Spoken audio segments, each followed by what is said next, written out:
Level 3, look at some more exam questions. This is session 6, isn't it? Right, what have we got here? Got a bar chart. Bar's going across the page for a change. Number 1 singles in the UK charts. Whenever you see a bar chart, just spend a few secs looking at it to make sure it makes sense. So there's different artists down here, groups or single artists, and how many number 1 singles they've had. So we've got some questions, and let's see what the questions are. Part A, how many number 1 singles, how many number 1 singles did George Michael have? So there's George Michael, and go down here and we can read off that he had 7. So he had 7 number 1 singles. Who had 10 number 1 singles? So let's find 10. There's 10. Let's go up the graph and find Madonna.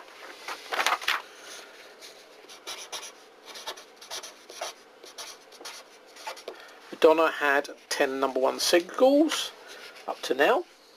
How many more number 1 singles did Cliff Richard have than Take That? So we need to look for Cliff Richard and we need to look for Take That. So Cliff Richard,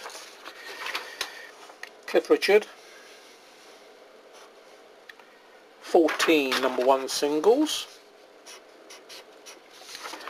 Take That, up to now, or up to the point of this, I think they had another one. Anyway, according to this, they had 8 number 1 singles. And the question says how many more. So this is a subtraction, and therefore the answer is 6. The graph shows that the Beatles and Elvis Presley came joint first. Who came 5th? So let's have a look. So there's the Beatles and Elvis Presley, and I think since this chart done, I think one of them has had another one. But anyway, when this chart was made, they were equal first. So that makes this one actually 3rd. If you have 2 firsts, then there's no second, so that's 3rd. And this must be 4th. Shall I write it on there? I think 3rd, 4th. Therefore, this one and this one are joint 5ths. So joint 5th is ABBA and Spice Girls.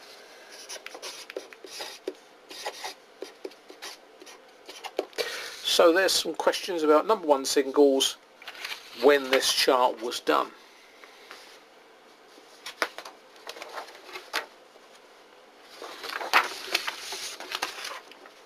Number lines. Part A. The number line goes up from 0 to 100 in 4 equal steps. Let's have a look at it. 0 to 100, 1, 2, 3, 4 equal steps. Find each step and fill in the missing numbers. Well, actually it's very kind enough that the examiner's told us the first step is 25. So that was easy enough. And we're told that there are 4 equal steps, so that means to say each step is 25, so we can do that as well. So all we've got to do is to work out the missing numbers. So if we go 25 on from 25, we'll be at 50. And if we go 25 on from 50, we'll be at 75.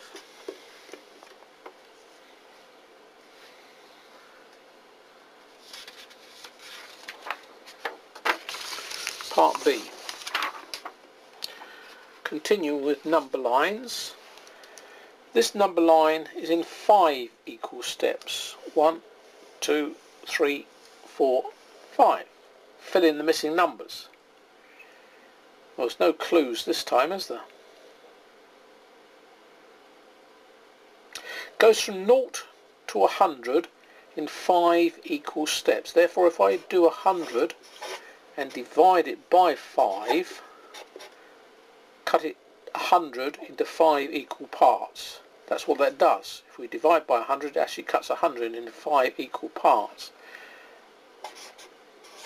5 times 20 is 100, so that's 20. So each step is 20, so that's the first thing we can work out. So let's put that on there. And then let's work out the actual values along the number line. So the first one is going to be 20. Add on 20.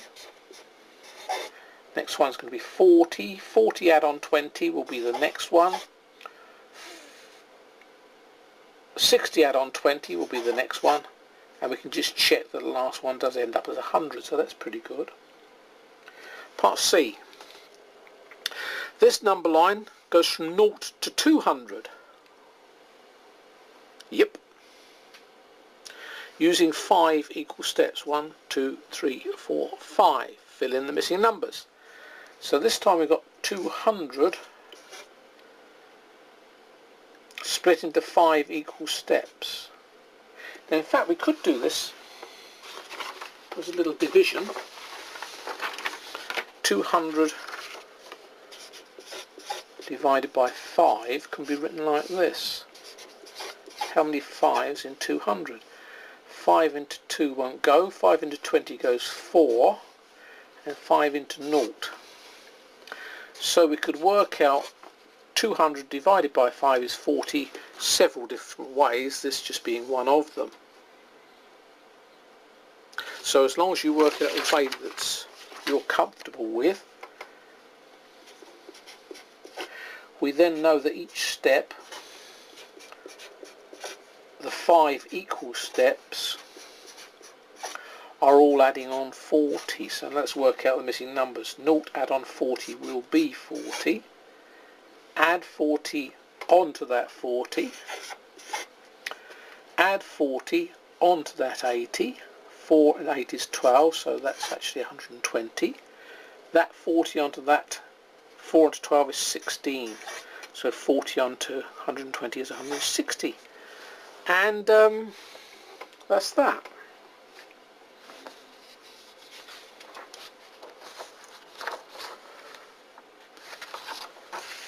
Still continuing with the number line question, part D. Another line, no, I haven't drawn it for me this time. Another line goes up in steps of 15. How many of these steps would it take to go from 0 to 90? Now you don't have to draw it, but you could if you wanted to. In the exam you can work many questions out whatever way you understand and want to. So you could say, right, I'll work it out by adding on equal steps of 15. So 15 onto that 15 will be 30. 15 onto that 30 will be 45. 15 onto 45, think about that. 5 and 5 is 10, carry the 1, that's 60. 15 onto that 60 is 75. And 15 onto that 75 is 90. So you could do it like that. How many steps? 1, 2, 3, 4, 5, 6. So the answer is 6 steps. But you don't have to do it that way. You could actually say 90 divided into 15 steps. But then if you write that as a division, you're still stuck with how many 15s into 90. So you could work out your 15 times table and write it down. Once 15 is 15. It'd be the same as doing that, really, wouldn't it? Well, as long as you end up with this answer with your way,